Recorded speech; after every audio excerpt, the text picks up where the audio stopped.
intimidation won't hold me back. What is intimidation? Intimidation is where you are filled with fear or you are made to be timid, weak. This is a very powerful tactic that people use in the earth. Even in situations, even the enemy used this tactic. He used it in the life of Job. He really tried all that he could to intimidate Job in his life and his relationship with God. How do you know this? Because in the book of Job, it talks about how Satan really pursued and sought the Lord to do some damage to Job. And God said, yes, I'll allow you to do this, but don't touch his body. I'll allow you to do this, and etc. And then there was a time where Job's wife told him to curse God and die. Could you imagine? Could you imagine someone that close to you tell you that to curse God, the God that you're serving, all of your righteousness, the God that you love, the God that you're telling somebody about, the God that has blessed you, the God that is with you? Job, let it go. Look what God allowed to happen to you. You may be in a situation like that right now. You may feel down in this time of Christmas. You may feel, well, people don't care about me, and such didn't give me a gift, and such haven't called me yet. And you may feel intimidated by circumstances today. And I want to share some principles to help you not to be intimidated. One, here's a powerful key that has really helped me in my own life. Develop skills in private to defeat Goliath in public. Let me say that again. Develop skills in private to defeat Goliath in public. In the life of David, that's exactly what he did. David was a young shepherd's boy, and God had a great call on his life to be king. He's a young boy, and Samuel went out to find the king, and the Bible said that David was a little ruddy boy. He didn't really have the appearance of a king. He really didn't look like the person that God would have chosen and to anoint to be king.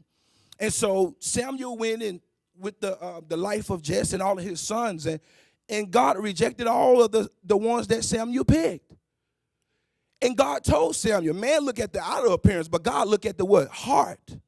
He was telling Samuel, you have been looking for someone that looks like the king, someone that sounds like the king, someone that you think will fit my credentials. But God said, I have qualified David.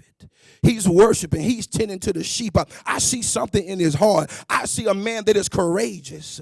You may be in a situation where you don't want to be where you are financially, but God has given you an idea. God said that you're getting ready to prosper. Develop those skills in private. Develop those skills in private. Daniel fought a bear before he ever confronted Goliath. He was developing skills. We also see this in the book of Daniel. King Nebuchadnezzar sent out a decree in the book of Daniel. He sent a decree to kill all the men in Babylon. Why? Because he had a dream, and the sorcerers and all those that was in his inner circle, the magicians, they could not interpret the dream. Neither could they tell him the dream. Nebuchadnezzar had a dream, and he literally forgot that dream.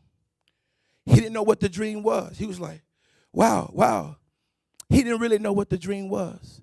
And he asked someone to help him, to assist him. Tell me my dream. Interpret it to me. No one can do it. So all right, he told the general, we're going to kill all of them.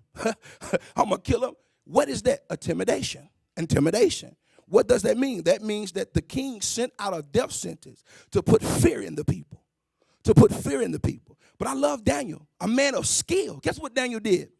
When the general came, Daniel had already built a relationship with the general. And guess what Daniel said? He said, why is the decree so hasty? And he did it with skill and tact. That's what the Bible said. The Bible said that Daniel acts with skill. He spoke skillfully. This is powerful. What I love about Daniel, even before that situation came, he had already developed a relationship. He established credibility with the general. He said, let me speak with the king. He had favor. He prepared himself. He spoke with the king. He even spoke with the king with skill. He said, give me some time. Man can't reveal this to you, but my God. Daniel was not intimidated by the decree. Isn't that powerful, man? He was not intimidated.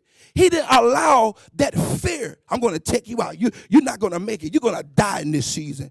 He said, my God, I know a God that will give me an answer. Develop skills in private that will help you defeat Goliath. And